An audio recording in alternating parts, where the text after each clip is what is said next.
Madame, Monsieur, bonsoir et merci d'avoir pris ce rendez-vous de l'information. Dans l'actualité de ce soir, bonne nouvelle pour les usagers de la route inter-État numéro 2 à hauteur du carrefour Zopa. Le tronçon devenu impraticable depuis plusieurs semaines sur environ 200 mètres et qui crée des difficultés aux usagers a été enfin rechargé ce matin. Nous parlerons des difficultés précédemment vécues par les usagers du dit tronçon dans cette édition. Les états-majors de campagne des candidats de l'Union des professionnels des médias du Bénin, UPMB, ont fait une déclaration hier dans l'après-midi suite au report de l'Assemblée générale élective qui devait se tenir samedi dernier. Les précisions sont à suivre dans un instant. Mikhail Gorbatchev, prix Nobel de la paix en 1990, a tiré sa révérence hier. Le patron de la perestroïka et tout dernier président de l'URSS est mort à 91 ans. Voilà pour le sommaire, le développement, c'est dans un court instant.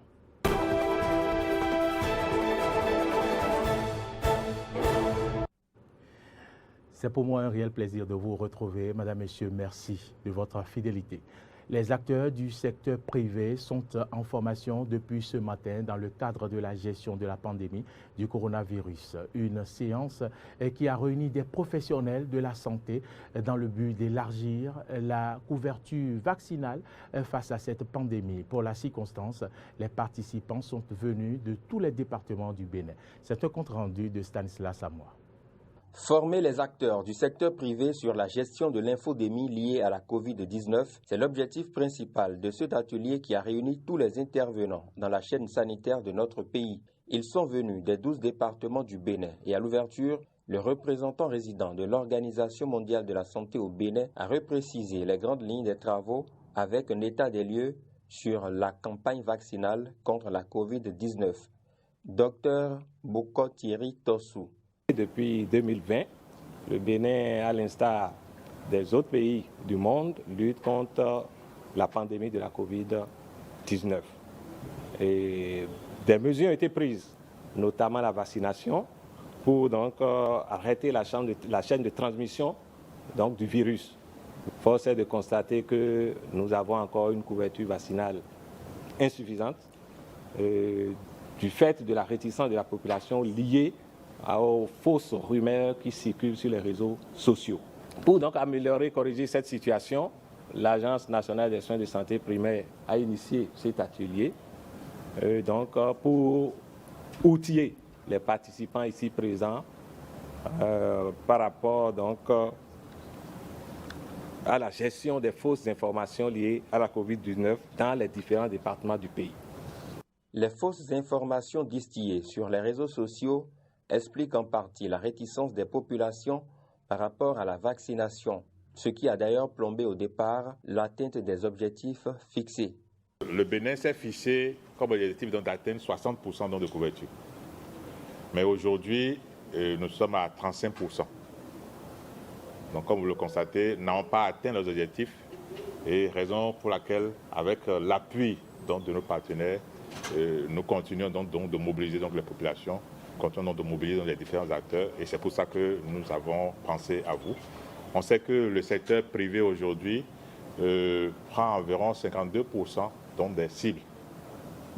Donc vous avez beaucoup de masques qui passent chez vous et on aurait vivement souhaité que vous contribuiez de façon efficace à sensibiliser les communautés pour qu'ils puissent adhérer à la vaccination. Nous avons disponibles aujourd'hui au moins 4 gammes de vaccins et qui sont au niveau de nos formations sanitaires. Je voudrais vraiment souhaiter une participation active et à la fin de la formation, une utilisation efficace des acquis pour la promotion d'un comportement favorable à la vaccination. L'occasion est propice pour relancer les appels à la vaccination contre la COVID-19 dans le seul but de faire reculer les frontières de cette maladie. Je vous l'annonçais en titre après le report de l'Assemblée générale élective de l'Union des professionnels des médias, UPMB, les états-majors de campagne des candidats Josué Fortuné Merouenou et Fortuné Sosa ont donné de la voix hier. Dans l'après-midi, à travers une déclaration conjointe, ils fustigent le report de l'Assemblée générale et appellent au respect des tests de l'Union. La déclaration a été lue par Jean-Paul Ibikunle, porte-parole des directeurs de campagne des deux candidats. Suivez plutôt. Vu le report subi de l'Assemblée générale élective par le comité d'organisation à travers le communiqué publié sur le forum de l'UPMB le 27 août 2022 à 0h44 minutes, vu que le comité d'organisation de l'Assemblée générale élective n'est pas habilité à reporter la dite assemblée, constatant que le bureau exécutif s'enlise dans la violation des tests fondamentaux de l'UPMB, nous, membres des états-majors de campagne des candidats à la présidence de l'Union des professionnels des médias du Bénin, UPMB, José Fortuné Merouenou et Fortuné Sosa, réitérons notre opposition au report de l'Assemblée générale élective par le comité d'organisation au regard des dispositions des articles 2, 3 et 4 du règlement intérieur de l'Union. Nous demandons que la liste de tous ceux qui ont payé leurs cotisations conformément aux recommandations de l'Assemblée générale extraordinaire du 12 août 2022 soit publiée avec les preuves de paiement. Au regard des manipulations et des tripatouillages constatés, nous demandons l'appurement de la liste électorale par une commission mixte au sein de laquelle on retrouve les représentants de chaque candidat.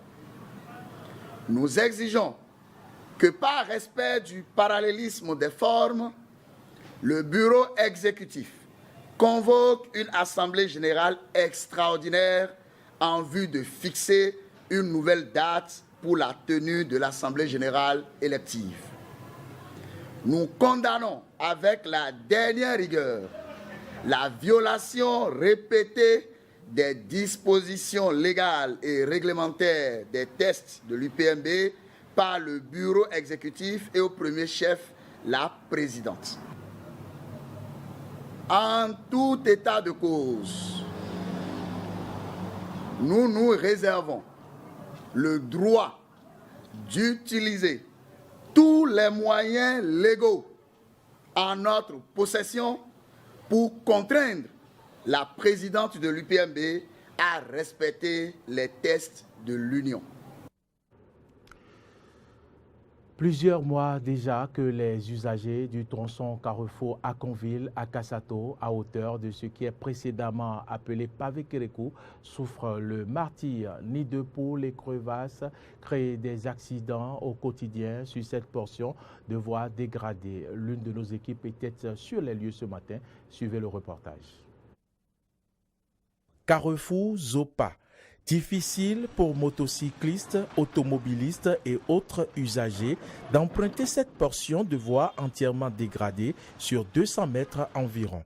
Et pour cause, la lenteur dans la réalisation de cette double voie qui dessert Zopa, anciennement pavé, appelé pavé Kérékou. Edmond, pompiste et témoin des accidents, relate ici le calvaire des usagers du dit tronçon. Nous servons de dégâts au quotidien. Parce que les gens ne sont pas, concernant l'affoncement de la route, les gens ne savent pas. Et chaque fois, quand ils restent sur une vitesse, quand ils voient à l'immédiat, ils voient l'obstacle là, le temps de prendre de freinage n'arrive pas à couvrir. Et c'est des dégâts. Certains tombent, surtout la nuit. Tous les jours, surtout la nuit, les gens tombent.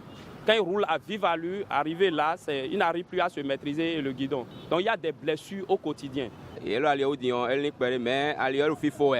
Ça fait un moment que les travaux de réalisation de cette infrastructure ont été entamés, mais ils sont loin d'être achevés. Les soirs et les matins, nous subissons le go-slow et les usagers tombent sur la voie. Sur place, des tessons de bouteilles témoignent des dommages collatéraux. Les voitures ne savent pas souvent qu'il y a des trous à ce niveau de la voie et elles sont surprises et tombent dans les crevasses et les accidents s'enchaînent. La semaine dernière, ce fut le cas avec un véhicule de transport de casiers de boissons et voilà les dégâts avec des tessons de bouteilles sur la chaussée. Les usagers appellent les décideurs étatiques à sonner l'entreprise en charge des travaux. On s'adresse à l'État et à ceux qui sont chargés du chantier de régler le problème car la voie est une propriété de tous. Si les accidents se produisent, ce n'est pas bien car il faut être en vie pour élire le chef de l'État. Si nous mourons, on ne pourra pas l'élire. Au lieu de racler la voie, l'entreprise la laisse impraticable, avec des crevasses partout. Si ceux qui réalisent cette voie peuvent racler ce tronçon et vite achever le bitume Kérékou, qui n'a fait que trop durer sur ce rabier. Le souhait des usagers de la route inter-État numéro 2 est que les travaux de ZOPA s'achèvent vite pour une circulation plus aisée à hauteur du carrefour.